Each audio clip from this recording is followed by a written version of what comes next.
Hello, welcome back to my video series on the CAGED method. This is designed to take you from the beginning all the way through to playing rhythm and lead and playing whatever you want to play on the guitar. This video is about root notes as anchored notes. If you haven't seen, I have some previous videos on the CAGED shapes themselves, as well as, most importantly, the three pillars of CAGED.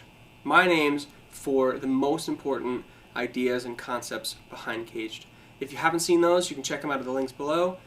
If you have, or you just want to jump right in here, we're going to get started. Root notes as anchored notes. What does that mean? Well, a root note is the note upon which a chord is based. It's the note that we view all the other notes in relationship to, and for locating or placing our CAGED shapes, it's the note that we start with. So the G shape has a root note on the 6th string under the ring finger. So whatever this ring finger note is along the 6th string will be the name of the chord. C, D, E, etc. The E shape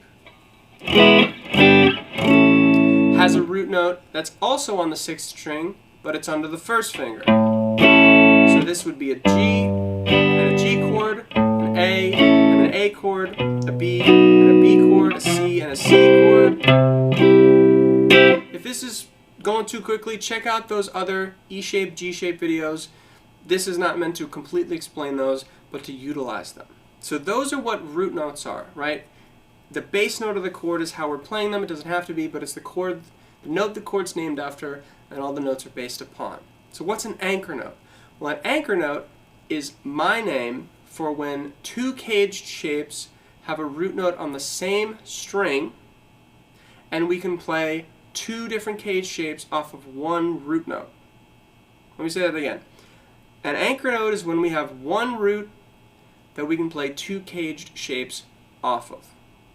Let's talk about that. So a lot of the times you think about CAGED just playing two different chords. Maybe an A chord here with my G shape, and then a B chord here with my C shape, E shape, excuse me, E shape. Well, because those both have root notes on the 6th string, what if I overlap them on the root note? If I move this B back to where it was an A chord, now we have one root note upon which an A chord in the G shape is made and an A chord in the E shape is made.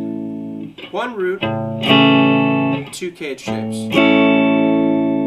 That might seem simple, but take a moment just to think about the implications and what you need to know versus what you get. You only need to know one note on the neck and two CAGED shapes, and yet you cover 6 frets. That's pretty much half the way up to the octave. I mean, it's a huge chunk of the neck for rhythm playing, and you only need to know one root note and two shapes. It also creates pathways. So if I want to play an A chord, I now just think, where's my root note? Okay, here's an A. And now I have two choices. I have two pathways. I can play down the neck to a G shape, or I can play up the neck to an E shape. One of those might fit into my song or my chord positioning, hand positioning, a little better than the other, and that's how I might choose them, but fundamentally you have those both as choices. So wherever you have a root note, say a D, I can play down the neck with G, up the neck with E shapes. Here's a C, down the neck with the G shape, up the neck with the E shape. So what we're going to do is we're just going to have a little exercise to practice that. We're going to go from the G chord up to the G chord at the octave, and we're going to play the G shape and then the E shape of every natural note. G shape, E shape, next chord. G shape, E shape, next chord. You'll catch on. Starting with G. 1, 2, 3, 4. G with the G shape. G with the E shape. A with the G shape. A with the E shape. B with the G shape. B with the E shape. C with the G shape, C with the E shape, D with the G shape, D with the E shape, E with the G shape, E with the E shape, F with the G shape, F with the E shape, and finally G with the G shape, G with the E shape. So, we climbed up, we used all the natural notes on the neck, and we discovered this pathway that the anchor note gives us. One root note, we can play down the neck to a G shape, up the neck to an E shape. The last thing to know about this root notes as anchor note system, this caveat, is that it has to be the root note that you use as the anchor note. Any note in the chord cannot be used as an anchor note. Let me give you an example.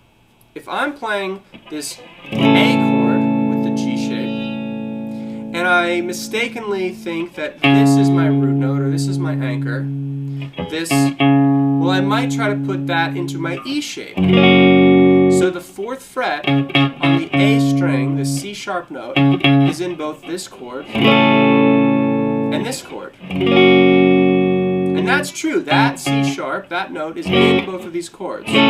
But as you can probably hear, those are two different chords. This is an A, because this is actually the root note, and this is an F sharp, because this is actually the root note.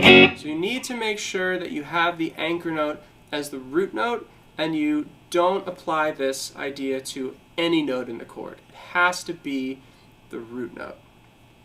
The root note can be under any finger or any string. It's kind of arbitrary, well, in that it can be any option, but for the E and G shapes, it's on the 6th string, it's under the ring for the G, and the 1st finger for the E shape. Hope you enjoyed this video, hope you got some value out of it, and see how you can cover a big chunk of the neck with one note on one string and 2 shapes up or down the neck. The C and the A shape also have a root note as anchor note. I have another video on that. If you haven't seen it, you can check that out. Otherwise, I will see you in the next video. Thanks for watching. Please like and subscribe.